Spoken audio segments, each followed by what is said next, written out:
I see someone wrote you something about an article that I read. Oh, my family slaves article? Yeah. Yeah. That was an intense article. What does this person say? Can you read the question? Yeah, that's what I was going to do. Can you not sit on the recorder again? All right, my family slaves article. Hey, Bilbo Baggins, longtime listener, first-time emailer. I read an article written by Alex Tizon. He's dead now. Okay? That shocked me, but didn't really necessarily surprise me, and I love your cultural perspective on it.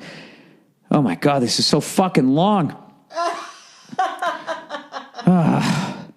In this article, this guy talks about his family owned a slave for 50 years, even after immigrating to America. They smuggled her with them and all that. They treated her like shit, never paying her, forcing her to sleep on top of laundry.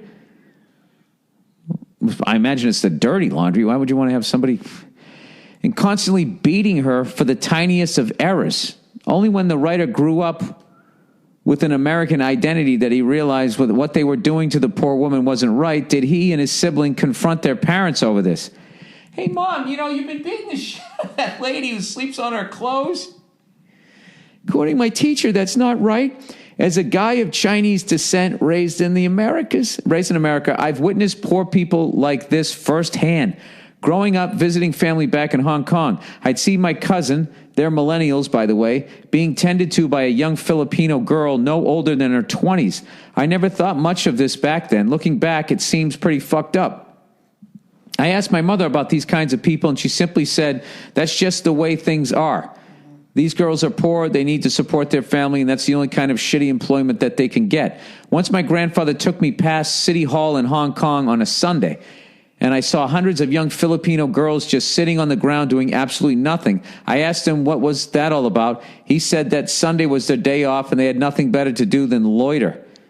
They sent all their money back home to their families, so it's not like they could shop or go to a restaurant or anything. They ate and slept with their employers.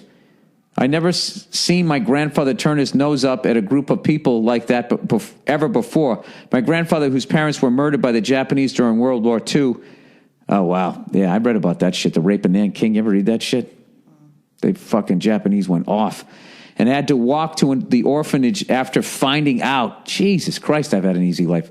One of the kindest, most empathetic old farts I know loved randomly hugging white people. He called them hellos because that's what they'd say to him. Wanted these people out. Here's the article. I'm just curious what someone like you raised with purely Western-centric ideologies would say about something like this. Well, I mean, this country was kind of built on that. Yeah, I was going to say. So, this country was built on slavery. Yeah, I can't really step away to, well, we don't do it anymore. Yeah. Yeah, obviously, I think it's horrific. You should read. I mean, not now, but you should read the article. It's pretty powerful, that whole thing, because this woman was given to his mother by her father. And they're Filipino, and that's just, they would just like, here, this person is going to take care of you. So she kept this woman throughout her life, and it became her children's carekeeper. Yeah, because she didn't want to do any fucking work. And then she moved to America and be like, oh, my God, I got to take these kids out for a Sunday? No, that's just like the culture. Like, this person is your nanny, and now, like, you inherit them or something like that. So it wasn't even as if she had...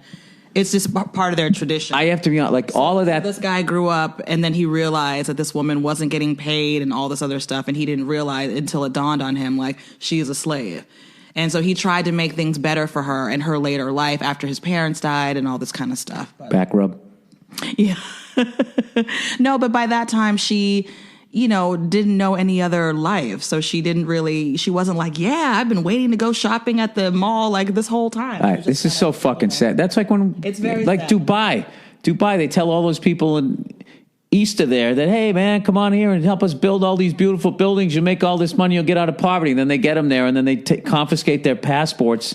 And it's just slave labor that builds those fucking places.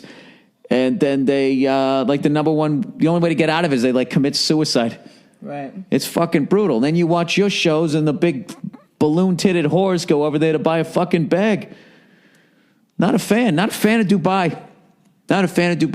Why can't they be sinless like the United States of America? No, that's all horribly depressing, and I don't know what to tell you about that as far as, like... I don't know how you do that to somebody. There you go. And there goes the comedy right out the window. I wonder why I'm just curious of why this person asked, like, I'm curious what someone like you raised with purely Western-centric ideologies would say about something like this. Again, it's like, are you forgetting that this is America that was built on... Yeah, but I didn't grow up with that. So what he wants to do is get an outside perspective. It's actually an intelligent thing that you do. mean like... Hey, I'm not from here. I grew up here, but, I also have connections, back there. So what do you think about this? And blah, blah, blah. You know what? I think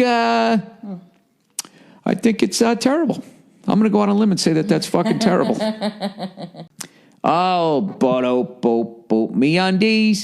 Me-undies, everyone needs a slave. Ba-doot-doot-doot, me-undies, work until they're in the grave.